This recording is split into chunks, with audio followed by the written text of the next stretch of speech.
Sekretari Amerikan i Mbrojtjes Pete Hegseth paralajmëroi të mërkurën se Shtetet e Bashkuara do të imponojnë kosto ndaj Rusisë nëse ajo nuk kërkon të japë fund luftës në Ukrainë. Një deklaratë kjo që përbën kritikën më të ashpër të tij deri më tani ndaj Moskës dhe një shenjë e qartë e rritjes së mbështetjes së administratës Trump për Kievin.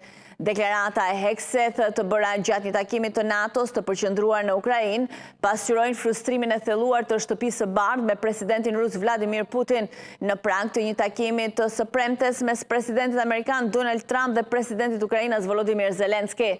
Nëse nuk ka një rrugë drejt paqes në një afat të shkurtër, atëherë Shtetet e Bashkuara së bashku me aleatët tanë do të ndërmarrin hapat e nevojshëm për të imponuar kosto ndaj Rusisë për agresionin e vazhdueshëm, tha Hegseth, pa dhënë hollësitë më tejshme.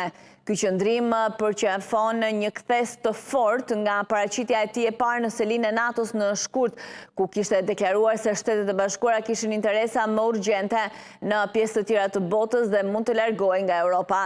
Ky qëndrim atëherë kishte shqetësuar shumë vende europiane që kishin frikë se administrata e re amerikane do të rishte trupat nga kontinenti dhe do të zhbënte angazhimin ndaj aleancës.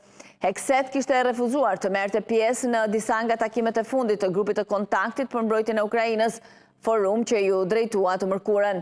Në një moment gjatë verës ai madje pezulloi përkohësisht ndihmën ushtarake për Ukrainën. Toni i tij ishte një ndryshim i thellë për një administratë që më herët këtë vit kishte sulmuar publikisht Zelenskyn.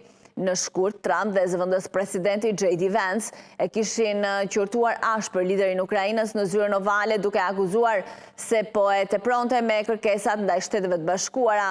Por gjatë takimit të së mërkurës në NATO, ato tensione dukeshin se kishin harruar të paktën në deklaratat publike.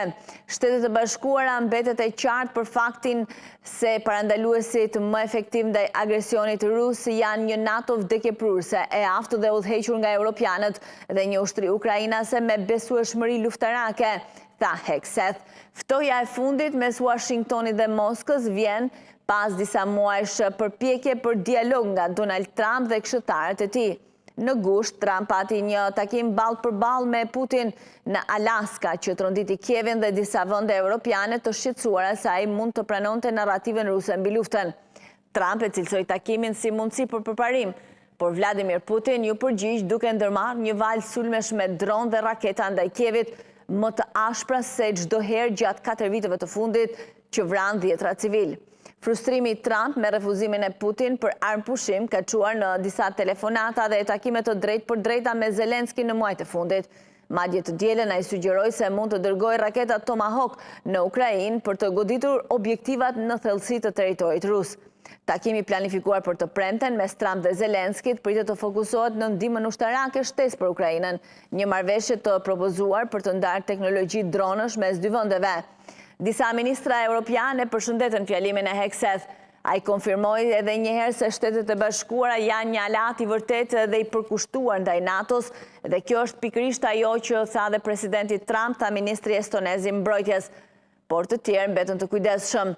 Unë do ta interpretoja si një ndryshim në perspektivë dhe qasje, por për momentin jo më shumë se kaq, tha ministri gjerman i mbrojtjes Boris Pistorius. Hegseth gjithashtu vlerësoi një nismë të re europiane për blerjen e armëve amerikane për Ukrainën, duke cilësuar të thelbësore për mbrojtjen e Kievit. Liderët europian po i dërgojnë Rusisë një mesazh të qartë, tha ai. Tani është koha për të dhënë fund kësaj lufte tragjike, për të ndaluar gjakderdhjen e panevojshme dhe për të ardhur në tryezën e paqes. Një zyrtar i NATO-s në kushte anonimiteti tha se angazhimi i Shteteve të Bashkuara ndaj Ukrainës mbetet i fortë. Nuk kemi parë asnjë shenjë të reduktimit të ndarjes së inteligjencës nga ana e Shteteve të Bashkuara, tha ai. Shtetet e Bashkuara janë të përkushtuara të ofrojnë mbështetje të konsiderueshme për çdo garanci të mundshme sigurie të zbatuar nga vendet europiane në Ukrainë.